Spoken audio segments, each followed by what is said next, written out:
Hey everyone, this is TB Shores. It is May the 24th, 2026. It's 6:25 p.m. In this video, I'm going to be bringing a word that the Lord gave this morning. I had been receiving the first small portion of it over a few days, but then this morning the rest of it came.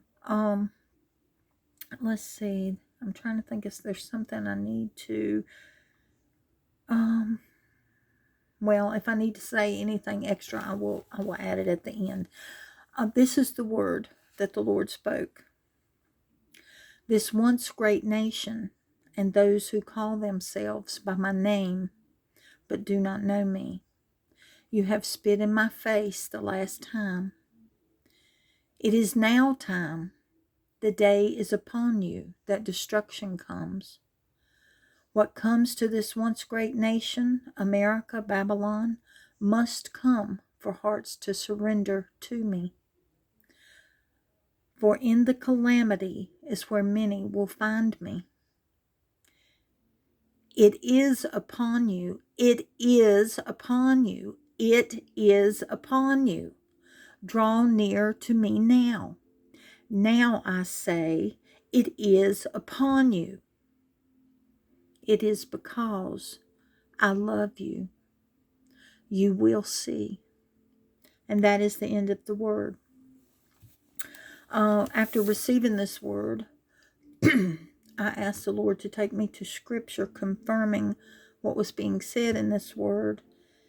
And as you know, many times I will just close my eyes and let the Lord guide my hand to open the word where He would have me open.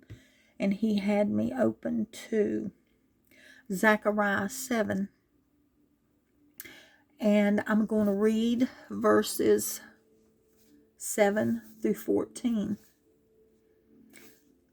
One thing I want to make note of is that this is speaking about Jerusalem, but we have to understand that what God has given in His Word is for us to learn how He does things and what we can expect. So that being said, Jerusalem, where it speaks concerning Jerusalem, the Lord has led me to understand this is about us understanding that when a place and a people are called by His name and they do not hearken unto His word, this shows us how He deals with them. And that being said, I'm just going to start reading this. This is Zechariah 7:7. Should ye not hear the words which the Lord hath cried by the former prophets, when Jerusalem was inhabited and in prosperity, and the cities thereof round about her, when men inhabited the south and the plain?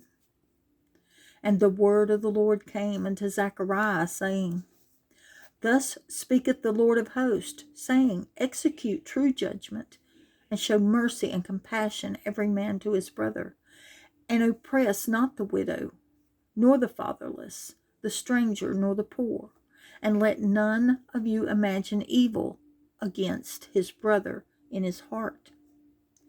But they refused to hearken, and pulled away the shoulder, and stopped their ears, that they should not hear.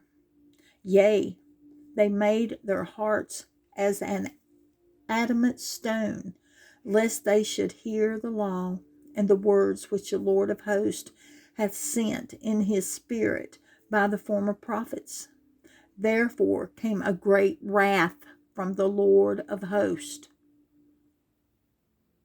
Therefore it is come to pass that as He cried, and they would not hear, so they cried, and I would not hear, saith the Lord of hosts.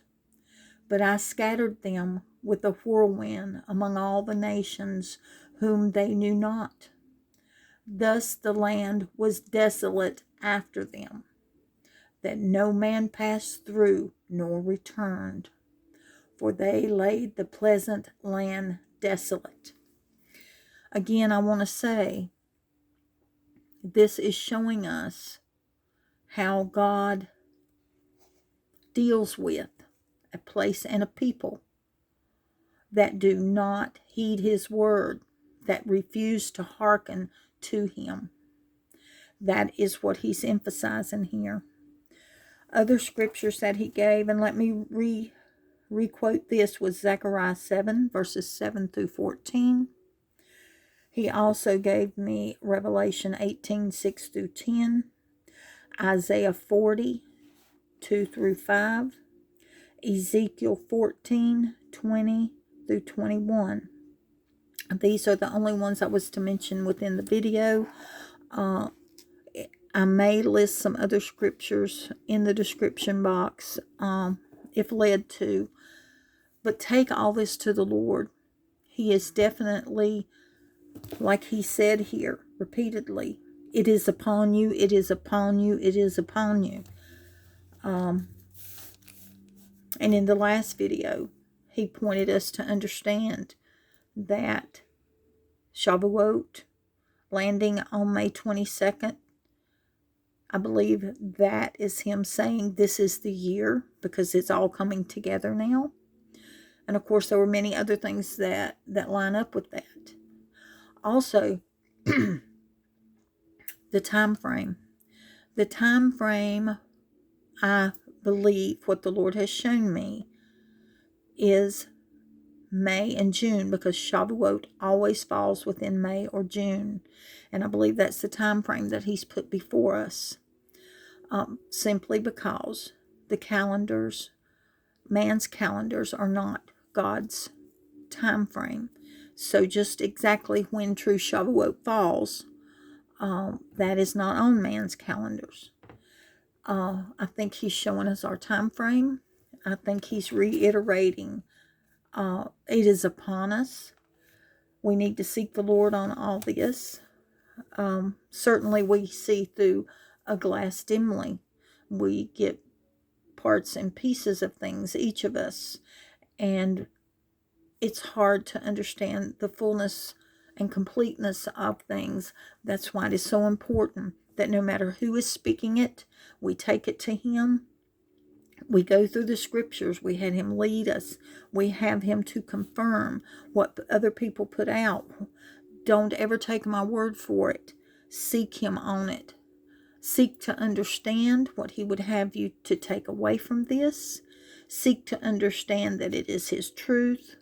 And certainly be praying for those who are not ready.